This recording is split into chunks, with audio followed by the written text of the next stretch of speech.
Atos capítulo de número 2, irmãos, versos 42 a 47, diz assim a palavra de Deus. E perseveravam na doutrina dos apóstolos e na comunhão, no partir do pão e nas orações. Em cada alma havia temor, e muitos prodígios e sinais eram feitos por intermédio dos apóstolos. Todos os que creram estavam juntos e tinham tudo em comum. Vendiam as suas propriedades e bens, distribuindo o produto entre todos, à medida que alguém tinha necessidade. Diariamente, perseveravam unânimes no templo, partiam pão de casa em casa e tomavam as suas refeições com alegria e singeleza de coração, louvando a Deus e contando com a simpatia de todo o povo. Enquanto isso, acrescentava-lhes o Senhor, dia a dia, os que iam sendo salvos. Até aqui. Vamos orar? Pai Santo, nós acabamos de ler Tua palavra, e agora nós te pedimos, em nome de Jesus, o Teu Filho, que o mesmo Espírito que a inspirou, nos traga iluminação, para que nós a entendamos conforme o Senhor deseja. Fala conosco nesta noite, Senhor, visita-nos agora pela pregação da Tua palavra, que nós saiamos daqui transformados, impactados com os tesouros da Sagrada Escritura, e que assim, Senhor, vivamos para a Tua honra, glória e louvor. Essa é a nossa oração e nós a fazemos em nome de Jesus, o Teu Filho. Amém. Irmãos, desfrutar de momentos como este aqui em culto é um privilégio que nem sempre damos o devido, ao qual nós nem sempre damos o devido valor. É uma bênção. Os irmãos hão de convir comigo. É muito bom, irmãos. É uma bênção congregar numa igreja séria que valoriza os momentos solenes como este de adoração a Deus. É muito bom estar num lugar em que, juntamente com o povo do Senhor, com os nossos irmãos, com as nossas irmãs, nós somos alimentados, somos instruídos. É muito bom estar num local onde nós cantamos em louvor, local no qual nós confessamos as nossas faltas, no qual somos assegurados do perdão de Deus em Cristo. Enfim, tudo isso é muito bom, irmãos, muito bom. Louvado seja Deus por essa bênção, louvado seja Deus pela existência de locais assim, louvado seja Deus pela existência desta igreja. E sabem, eu digo isso aos irmãos, e acreditem naquilo que estou dizendo, digo isso porque nem todo mundo que professa a fé em Jesus Cristo desfruta desse privilégio. Infelizmente, há igrejas nas quais as experiências não são tão boas como poderiam ser. E os irmãos sabem do que eu estou falando. Infelizmente, existem locais nos quais irmãos nossos, crentes em Cristo, enfrentam uma série de dificuldades. Eu falo, irmãos, de igrejas que não são tão saudáveis como poderiam ser. Igrejas um tanto quanto distantes do padrão divino, comunidades onde a experiência pode, em certo sentido, chegar até a ser traumática. É triste ter de constatar isso, mas é verdade. Por isso que nós deveríamos, irmãos, valorizar momentos como este, valorizar bênçãos como esta que o Senhor nos dá. Ou seja, nós não deveríamos negligenciar jamais a bênção que foi Deus ter nos trazido para uma igreja séria, onde louvamos, confessamos as faltas, ouvimos a palavra. Louvado seja o nome do Senhor por isso. Mas vejam, eu faço uma pergunta aos irmãos e é com ela que eu começo o sermão desta noite. Quais são os critérios, irmãos, pelos quais nós podemos definir uma igreja como sendo séria ou não? Quais são as marcas que nos permitem concluir pela boa ou pela má saúde de uma igreja, de uma comunidade cristã? Eu vou usar aqui de uma pergunta que servirá como tema do sermão. Então, se você tem o costume de tomar notas aí no verso do boletim, pode anotar o tema do sermão, que é o seguinte, é a seguinte pergunta: quais são as marcas de uma igreja saudável? Quais são as marcas de uma igreja saudável? Esse é o nosso tema, essa pergunta que vai nos servir de fio condutor na exposição desta passagem. Porque, vejam, o texto que nós lemos agora há pouco apresenta algumas dessas marcas.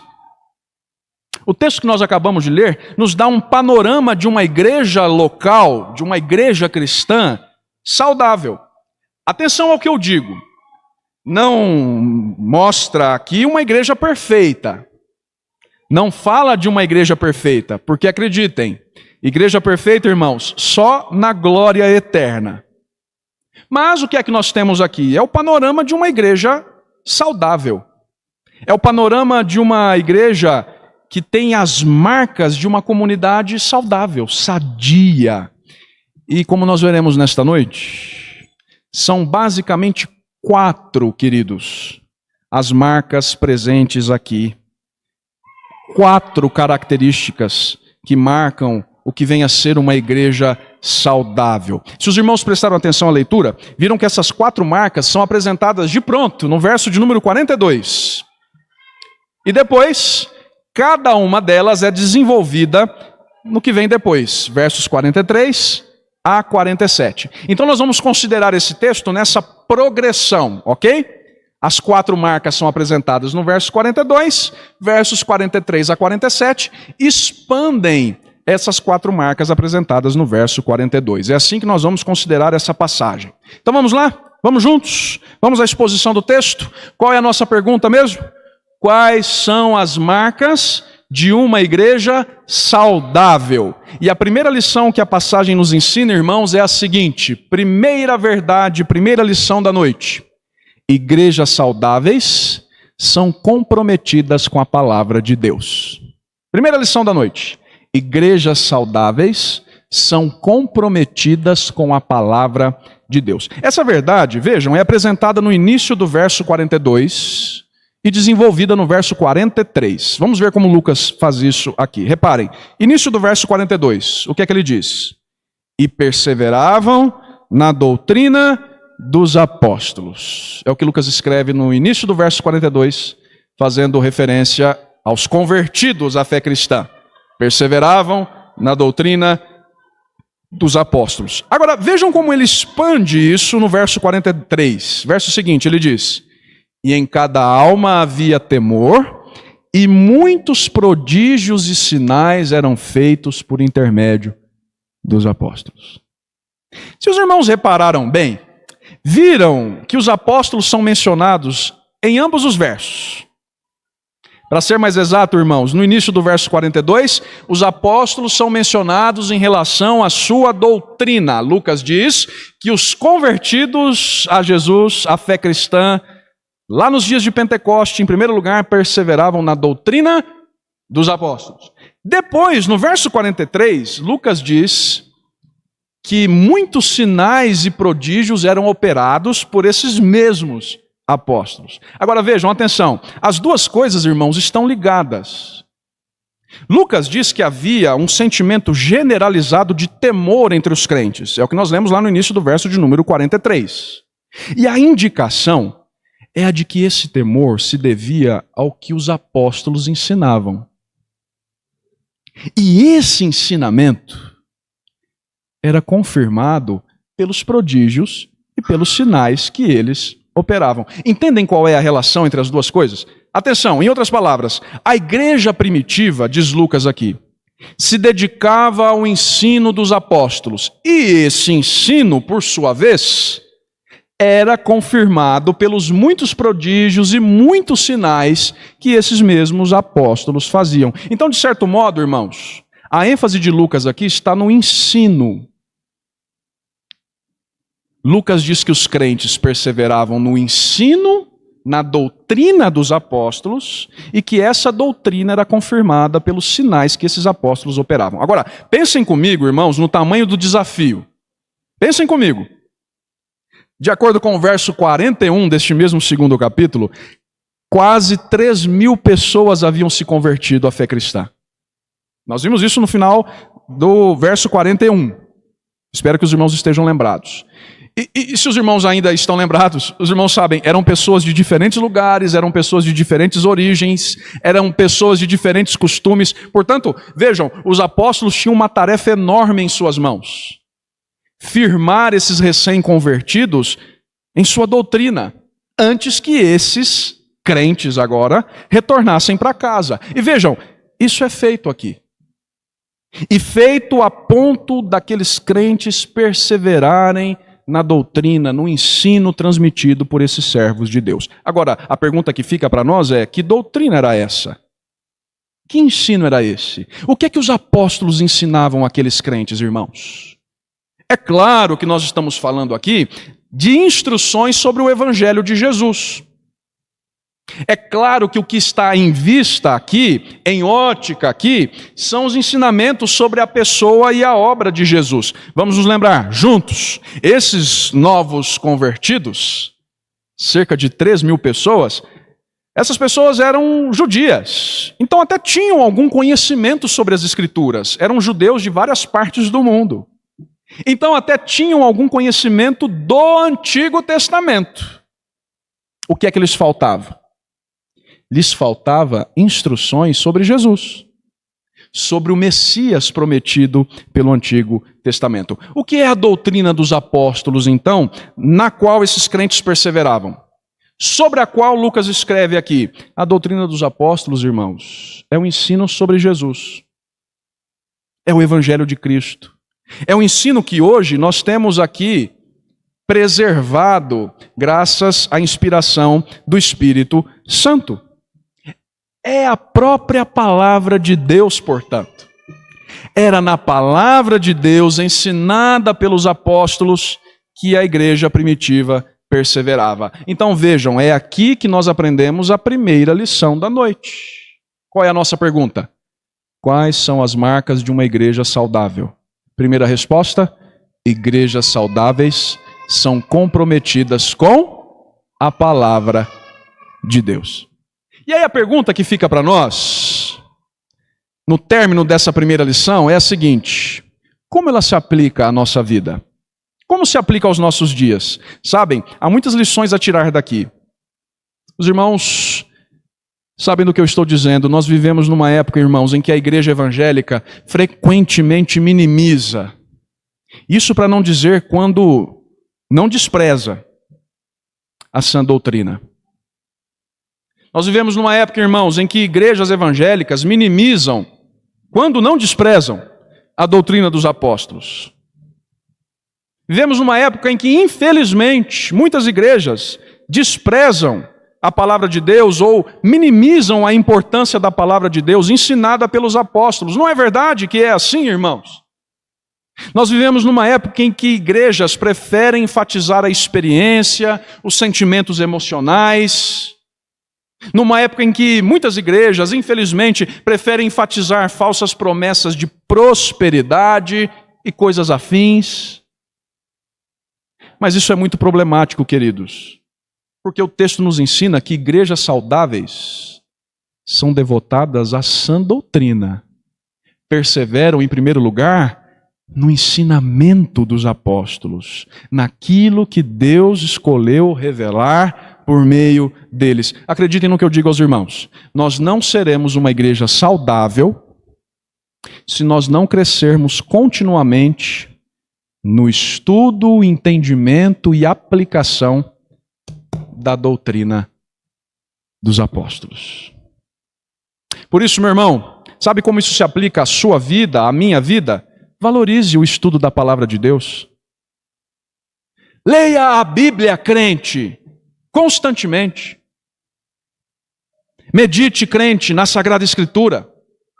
Participe, crente, das atividades que nós temos aqui na igreja, nas quais nós nos reunimos para estudar a Sagrada Escritura.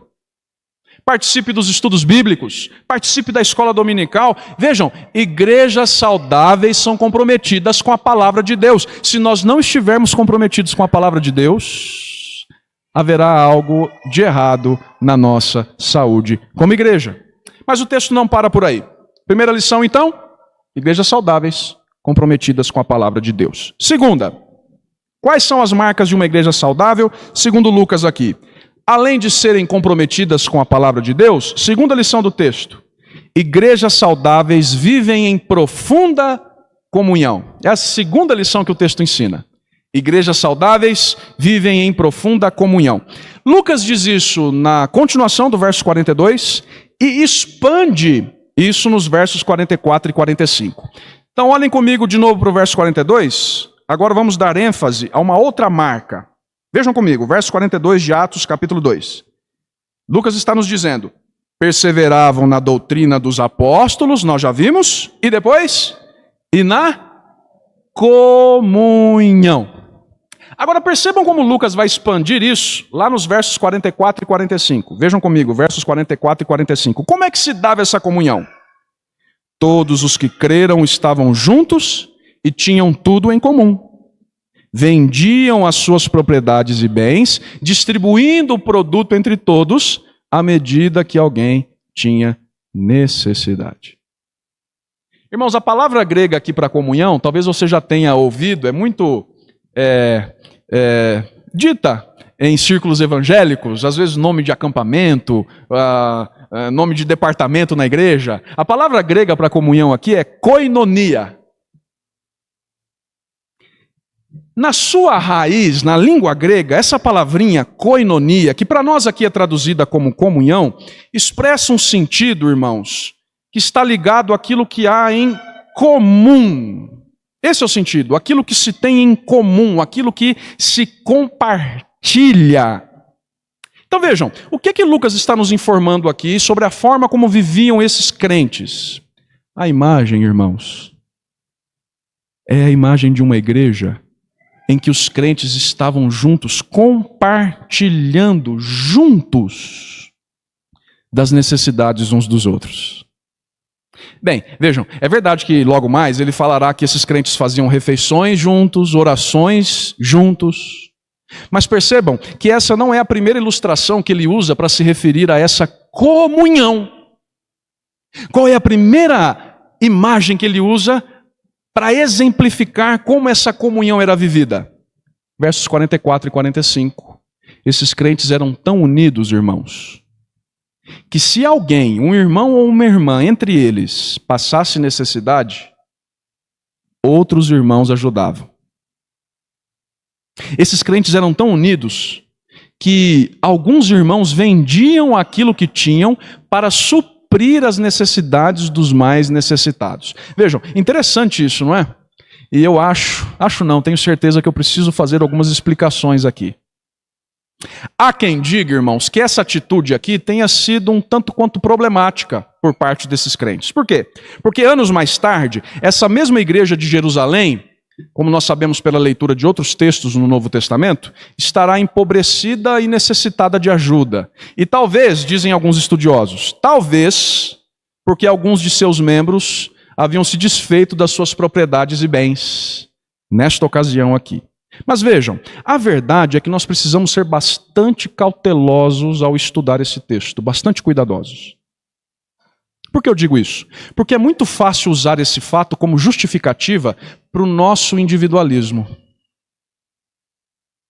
É muito fácil usar esse fato como justificativa para o nosso apego aos bens materiais.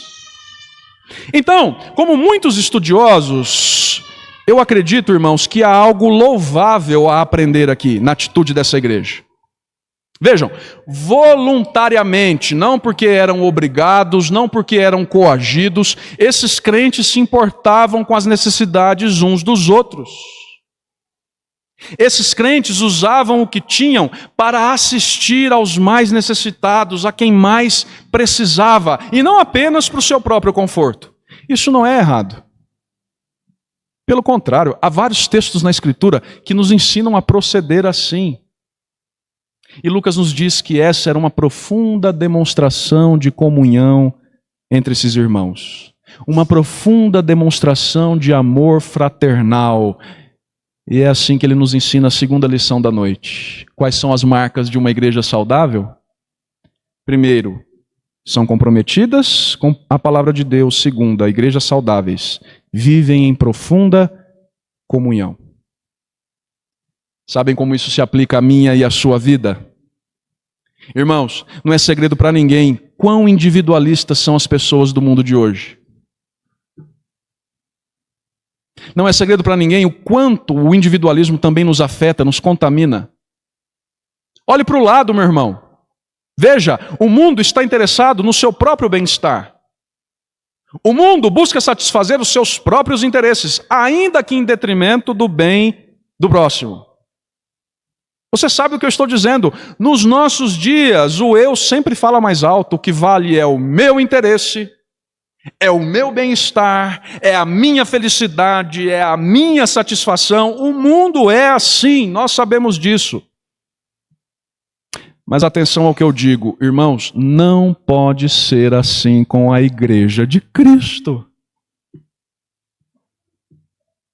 A comunidade dos santos não pode se deixar pautar por esse tipo de lógica individualista. Por quê, irmãos? Porque a igreja é um corpo.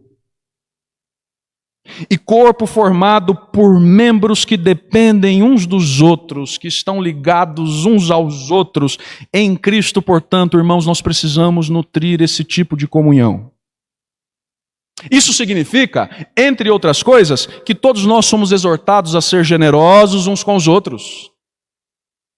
Que todos nós somos exortados a estarmos prontos para compartilhar com aqueles que mais precisam entre nós. E a pergunta que fica é assim que nós temos agido? É desse modo que nós temos vivido? Sabem, o Senhor nos dá aquilo que temos, irmãos, também, não só, mas também para que tenhamos condição de ajudar quem mais precisa. E nesse sentido, eu confesso aos irmãos, eu acho muito bonita, interessante e um tanto quanto desafiadora uma passagem da carta de Paulo aos Efésios,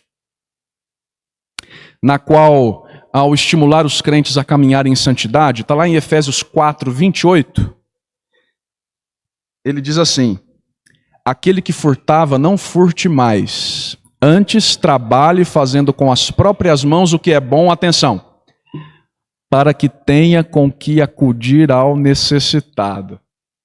Não é interessante isso? Vejam, Paulo diz naquela carta, trabalhe, mas não para acumular cada vez mais riqueza. Trabalhe, mas não para esbanjar com coisas supérfluas e passageiras. O que é que ele diz naquela passagem? Trabalhe para que tenha com o que acudir ao necessitado. Essa é uma bela expressão de comunhão, irmãos. E essa igreja vivia isso, como igreja saudável. Nós, como igreja, também precisamos expressar isso. Quais são as marcas de uma igreja saudável? Igrejas saudáveis são comprometidas com a palavra, vivem em profunda comunhão. Lucas nos ensina em segundo lugar.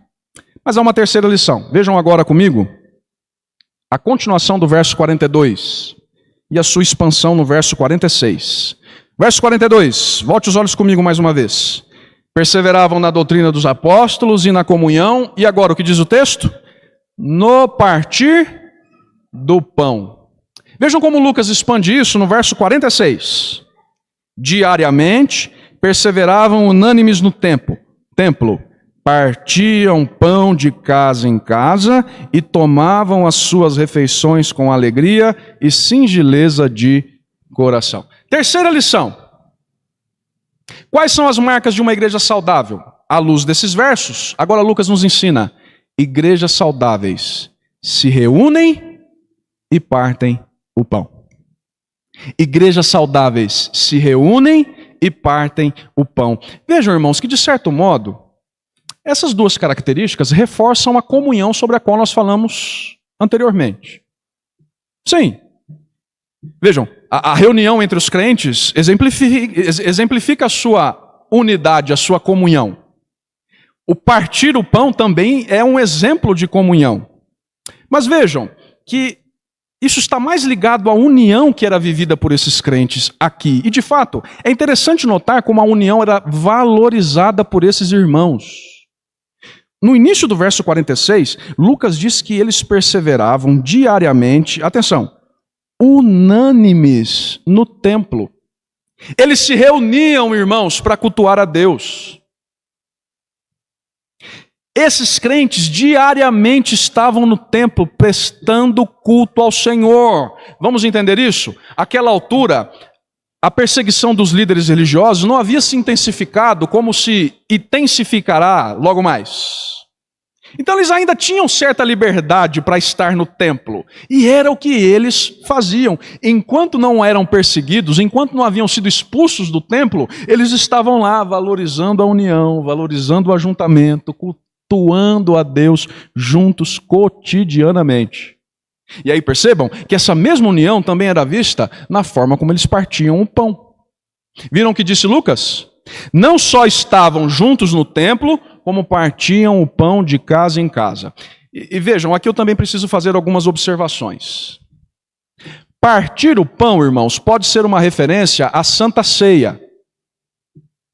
É o que sugere especialmente o verso 42. No verso 42, a palavra pão, na língua grega original, é antecedida por um artigo definido. Partiam o pão. E aí entendem os estudiosos que esta é muito provavelmente uma referência ao momento de ceia. Não era qualquer momento de refeição, mas o pão da Eucaristia, da ceia, do momento em que se dá graças a Deus e se lembra e se participa espiritualmente do corpo e do sangue de Cristo.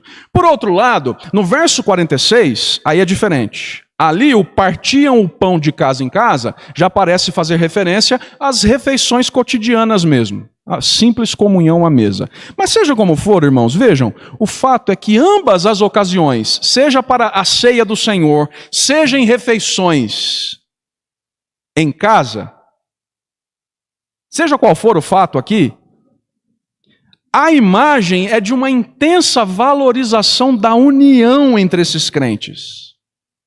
Fosse nos momentos de ceia ou nos momentos de refeição em casa, o que Lucas está reforçando é que eles estavam sempre juntos. Entendam, a união era algo precioso para eles. Eles prezavam por estar juntos. Não era um fardo, não era uma obrigação. Eles estavam juntos com prazer quase todos os dias. Esse era o tipo de amor que eles tinham uns pelos outros. E é assim que Lucas nos ensina a terceira lição da noite. É assim que são igrejas saudáveis, irmãos. Elas se reúnem e partem o pão. Deixa eu aplicar essa terceira verdade à nossa vida, perguntando algumas coisas. Irmãos, como é que nós teremos comunhão uns com os outros se nós não nos reunirmos uns com os outros?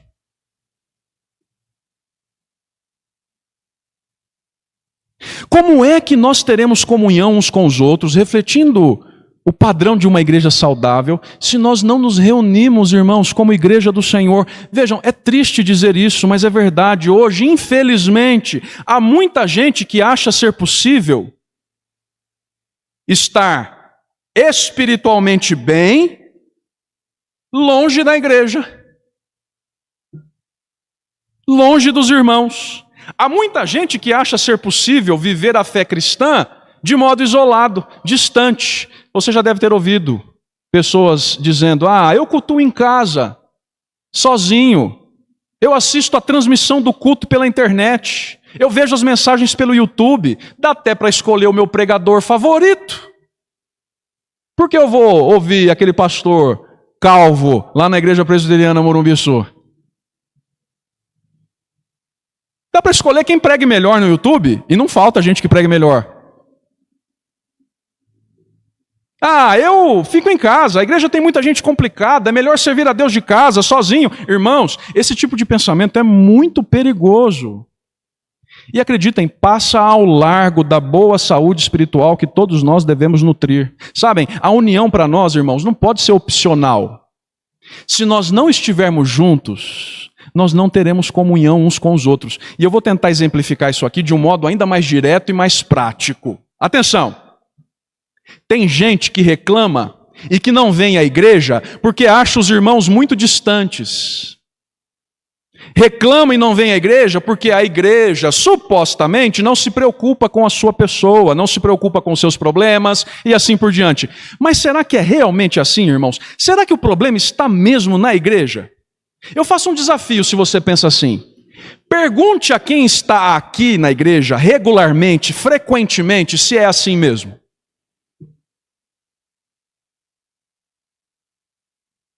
Pergunte a quem está aqui na igreja, reunido, presente nas diversas atividades e programações, se é verdade que os irmãos são assim, distantes. Se é verdade que os irmãos não se preocupam uns com os outros. Os irmãos entendem o que eu estou dizendo? Como é que nós vamos ter comunhão, irmãos, uns com os outros, se nós nos isolamos? E não valorizamos momentos como este. Igrejas saudáveis se reúnem constantemente, partem o pão regularmente. Crentes saudáveis fazem de tudo para estarem juntos uns dos outros. E não quer dizer que nós não enfrentemos problemas na igreja, irmãos. Nós enfrentamos, e muitos. Mas é assim, estando juntos uns aos outros, que nós amadurecemos, que nós nos fortalecemos, que nós somos consolados, encorajados, que Deus trabalhe em nosso coração. Portanto, crente, leve a sério o seu compromisso com Deus e com o seu povo, como você leva a sério outros compromissos que você tem. Se nós não nos reunirmos, irmãos, a nossa comunhão será enfraquecida. Eu vou ilustrar o que eu estou dizendo, se ainda não ficou claro. Por quanto tempo, queridos, um graveto sozinho pode permanecer aceso e aquecido longe da fogueira? Alguns minutos? Poucos instantes? Concordam que rapidamente ele vai apagar e se esfriar? É inevitável que isso aconteça. Mas e se esse graveto estiver junto de muitos outros? E se ele estiver unido em fogueira a muitos outros semelhantes a ele? O resultado não será diferente? Certamente será diferente. Igrejas saudáveis se reúnem e partem o pão. Terceira lição do texto. Vamos olhar agora para a quarta e última.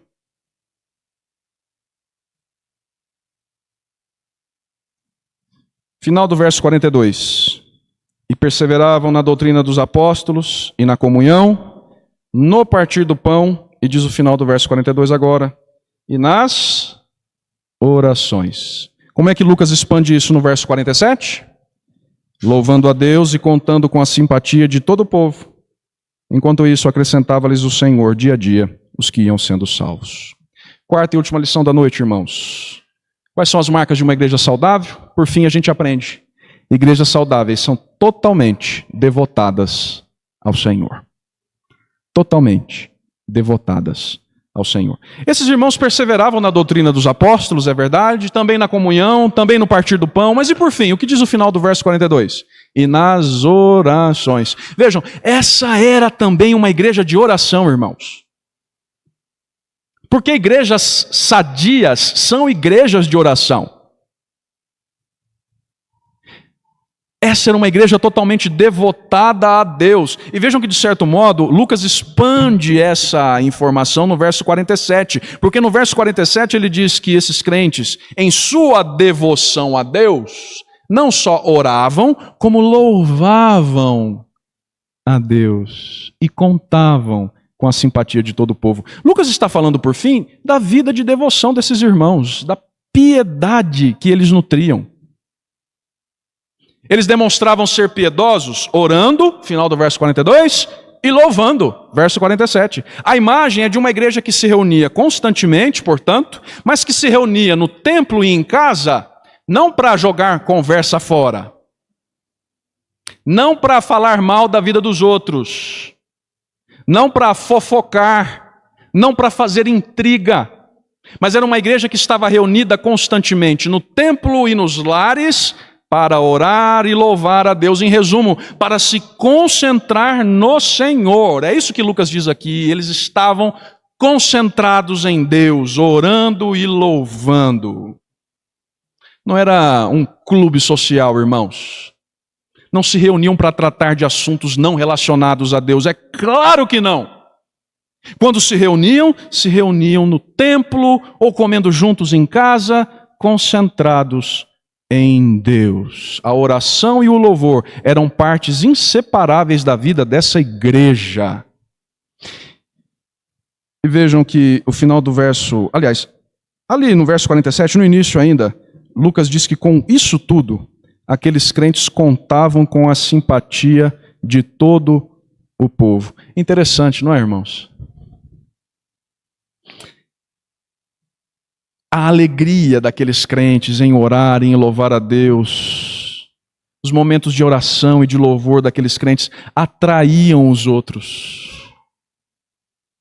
Muitos olhavam para aquilo e se simpatizavam com aquilo, com a devoção, com a sinceridade daqueles irmãos. E é assim que Lucas nos ensina a quarta e última lição da passagem.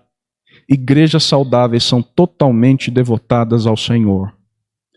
Eu faço algumas aplicações e termino o sermão. Sabem, irmãos, assim devem ser os nossos momentos juntos, momentos de devoção ao Senhor. Eu sei que muitas vezes, e na igreja presbiteriana isso é ainda mais grave, confesso, mesmo sendo pastor presbiteriano. Eu sei que muitas vezes nós nos reunimos para tratar de coisas muito burocráticas. Há até quem diga, e com razão, a este que vos fala: pastor, você é muito burocrático. E eu confesso, eu sei que sou. E muitas vezes a gente se reúne para tratar de coisas burocráticas, administrativas. Isso também faz parte. Vejam, é o que o conselho da igreja faz quando se reúne, não é, irmãos presbíteros? É o que a junta diaconal faz quando se reúne. É o que sociedades internas fazem, não é, irmãs da SAF? Vocês não se reuniram aqui ontem, não trataram de alguns assuntos burocráticos, administrativos? Ministérios se reúnem para isso. Enfim, nós somos uma igreja organizada, irmãos, e tudo isso também faz parte. Mas notem, as nossas reuniões não podem se resumir a isso. Nós não podemos permitir que essas coisas sejam o fim em si mesmo dos nossos momentos juntos. Igrejas saudáveis se reúnem também para tratar disso, mas sobretudo para orar ao Senhor e para louvar ao Senhor. Então, irmãos, que em casa ou na igreja, que essas sejam as nossas práticas, que todo o nosso coração esteja centrado em Deus. Nós nos reunimos aqui para louvá-lo, para orar a Ele. Não é para nos sentir bem. Isso acontece porque Ele é bom e nos abençoa. Mas não é o fim. Nós nos reunimos para louvá-lo, para orar. É isso que uma igreja saudável faz. São totalmente devotadas ao Senhor, as igrejas sadias. É a lição final do texto. Que nós cultivemos essas virtudes, irmãos. Que sejamos a igreja comprometida com a palavra, com a comunhão, com a união e com a devoção. Que Deus nos ajude nisso tudo. E que o resultado seja o mesmo, assistido por aqueles crentes. Final do verso 47. Enquanto isso, acrescentava-lhes o Senhor, dia a dia, os que iam sendo salvos. Que sejamos assim, em nome de Jesus. Amém.